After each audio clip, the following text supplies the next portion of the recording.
SSC GD 2025 की मैं बात करूं तो भाई क्या आप देखो, मैं वो हिंट देने आया हूं आपको कि आप अपने स्कोर को कैसे बढ़ा सकते हो, आप मॉक टेस्ट में कैसे और अच्छा स्कोर कर सकते हो।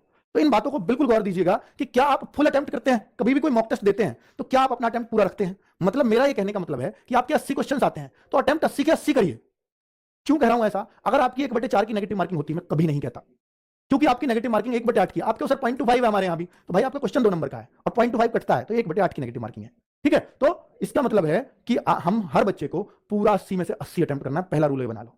और मैंने बताया कि सर अब 80 में से 80 अटेम्प्ट करें, आते हमें 70 हैं, 10 पे तुक्के मारे, 10 के 10 गलत निकल गए तो 10 के 10 कभी गलत नहीं निकलेंगे अगर आप 10 क्वेश्चनों पे सेम ऑप्शन लगाओगे कि आप ये जान लो कि मुझे जितने आते हैं मैं उतने करूंगा, उनको करने से कोई नहीं रोक रहा आपको।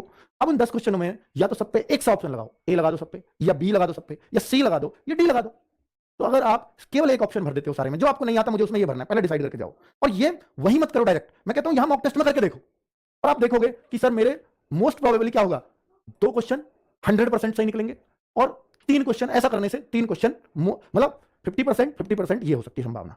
ऐसा कभी बहुत ही खराब किस्मत है तो शायद एक क्वेश्चन पर जाए, वैसे ऐसा नहीं होगा क्योंकि 4 ऑप्शन है तो 1/4 की प्रायिकता रहती है हमेशा। तो मैं ये मानता हूं कि भाई आप वर्स्ट सिचुएशन पे भी चले गए 2 क्वेश्चन, तो 2 क्वेश्चन अगर आपके आए तो 4 नंबर आपको मिलेंगे, लेकिन आपके 8 गलत हो गए इस केस में, तो 8 गलत के आपके पता कितना नंबर कटेगा, 8 गलत के आपके कितने नंबर कटेंगे, क्योंकि एक गलत पे 0.25 कटता है, 8 गलत पे 2 नंबर कटेंगे आपके, 4 मिले 2 कट गए, कितने नंबर, 2 नंबर का फिर भी फायदा हुआ। और यही वो 2 नंबर हैं जो आपको बहुत ऊपर ले जा सकते हैं, क्योंकि 0.25 नंबर में आप लाखों बच्चों को पीछे छोड़ते हैं, लाखों को। ठीक है, तो मैं इसलिए कह रहा हूं कि आप फुल अटेम्प्ट करिए, ये पहला रूल है अगर आपको अपना स्कोर बढ़ाना है तो। भाई जो छोड़ ही रहे हैं अगर उनसे हमें कुछ मिल जाए तो बेहतर है। दूसरा, क्या आप मॉक के बाद सेल्फ एनालिसिस करते हैं खुद का? ये कैसे होता है सर?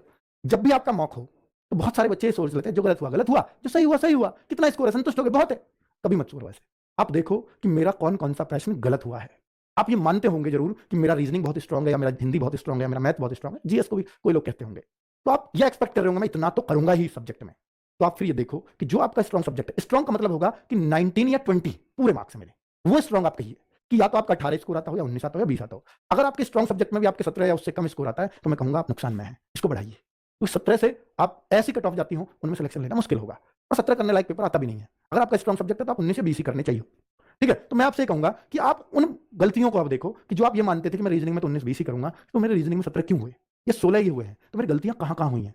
तो जब आप 19-20 का मादा रखते हैं तो आप जरूर जानना चाहेंगे कि मेरे गलत कौन कौन से क्वेश्चन हुए। उन 4 क्वेश्चनों में ये जरूर देखो कि अगर 16 ही सही हुए हैं कि 4 गलत हुए हैं, कि इन 4 में मेरी गलती से कौन से गलत हुए हैं, क्या मैं इनको सही नहीं कर सकता था? तो अब अगर सही कर सकता था, ये गलत क्यों हुए, तो मैं यहां पर क्या सोच गया था जो मुझे आगे नहीं सोचना है। और ये गलती जो हुई है इसको दोबारा रिपीट नहीं करूंगा नेक्स्ट मॉक में कभी भी। मैथ में जो मुझसे आता था ऐसा मेरा कौन सा गलत हुआ उसको जरूर चेक करिए और कोशिश करिए भाई ये गलत क्यों हुआ, मैंने उस समय क्या सोच लिया। ये अगर सेम डे एनालिसिस कर रहे हो तो आपको याद आएगा कि हाँ मैं ऐसा सोच गया था, मुझे याद आ गई ये बात। ये लेकिन उसी दिन याद रहेगी, अगर आप 2 दिन बाद चेक करोगे याद नहीं रहेगी। उस दिन हमें याद रहता है कि जब मैंने पेपर कर रहा था तो मेरे दिमाग में ये बात आई थी, तो ये बात आई थी इस वजह से गलत हुआ था। तो अब मुझे वही करना है कि ये गलती, यानी मुझे ये कभी ऐसे नहीं सोचना जैसा मैं सोच गया था, और अगले टेस्ट में ये नहीं होने दूंगा।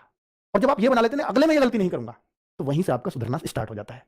आता हुआ प्रश्न अगले टेस्ट में गलत नहीं होने देना। इस बार 5 आते हुए गलत हुए, चेक करना खुद को, ऐसा मिलेगा आपको कि 7 गलत हो गए आते हुए, 8 गलत हो गए, इस बार 5 हो गए, अगली बार 6 ना हो जाए, 4 जरूर ले आऊंगा। आते हुए तब भी गलत होंगे, पर मैं कहूंगा 5 से 4 करने हैं मुझे, 4 से फिर 3 करने हैं। तो ये जो कोशिश अगर आपकी रहेगी, ये 100% आपको अच्छे स्कोर की तरफ लेकर के जाएगी। ठीक है, ये बहुत अनुभव से बातें बता रहा हूं बच्चों, ये ऐसे ही नहीं बोल दे रहा हूं कि एक दिन में आके कुछ सुना किसी से और बोल दिया, नहीं, ये आपको कहीं यूट्यूब पे मिलेंगी भी नहीं। ठीक है, क्या आप अपनी गलतियों पर काम करते हैं? जो मैंने ये सारी बातें हालांकि मैंने सेकंड पॉइंट में बोल दी हैं, कवर कर दी हैं, कि जो भी आपने गलत किया है ये आगे गलत ना हो, इसके लिए आपने क्या कोशिश की। या तो देखो कि मेरा ये फेवरेट चैप्टर था, ऐसा होता है ना कई बार कि भाई मेरा ये फेवरेट चैप्टर था परसेंटेज मैथ्स में, और मैं ये पूरा श्योर्ड हूं कि मैं परसेंटेज से कभी क्वेश्चन गलत नहीं होने दूंगा, मैं ये श्योर्ड हूं, तो फिर ये परसेंटेज का गलत क्यों हो गया?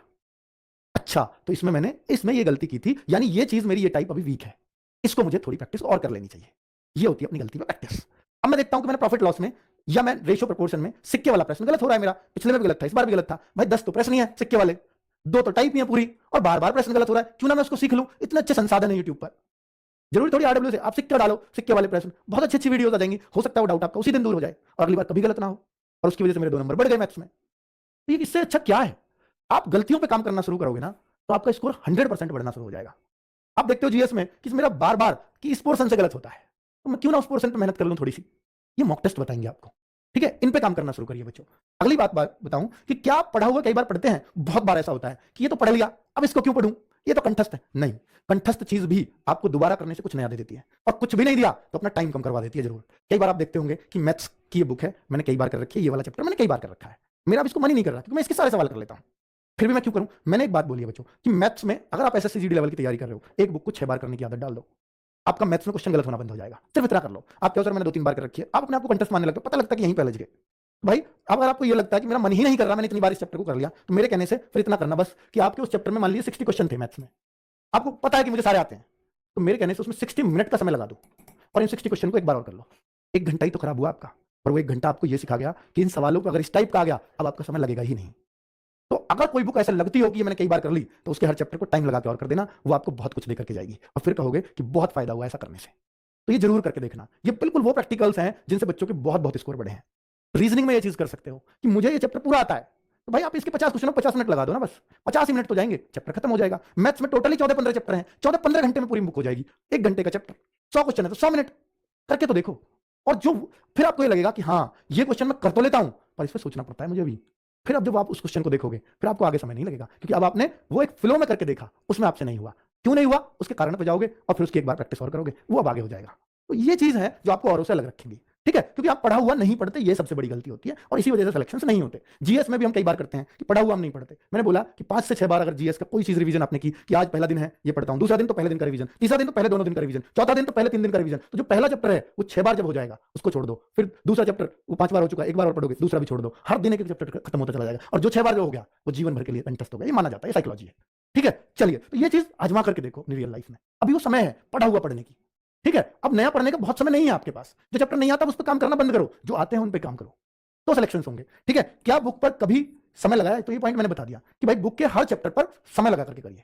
जब आपको लगे कि बुक बहुत बार हो गई है मैथ रीजनिंग की, तो आप उसको समय लगा कर दीजिए, तो आपका समय भी बचेगा, क्योंकि आप जल्दी जल्दी करोगे, ध्यान भी कंसंट्रेट हो जाएगा, और पढ़ने में मन भी लग जाएगा। बहुत सारे फायदे होंगे, ठीक है बच्चों? तो ये कुछ मैंने टिप्स दिए हैं आपको अपनी तरफ से, आप इनको जरूर आजमाइएगा। मुझे लगता है कि आप बहुत फायदा लेकर के जाएंगे आज की वीडियो का, ठीक है बच्चों? ये मैंने अपनी तरफ से, अपने अनुभव से, बच्चों के अनुभव से, टॉपर्स के अनुभव से सारा मिक्स करके आपको बताया। Thank you very much. हर संडे मॉक टेस्ट देते रहिए, मिनी मॉक। अगर समय कम पड़ता है मॉक में तो मिनी मॉक दीजिए, समय कम पड़ना बंद हो जाएगा, ठीक है? Thank you.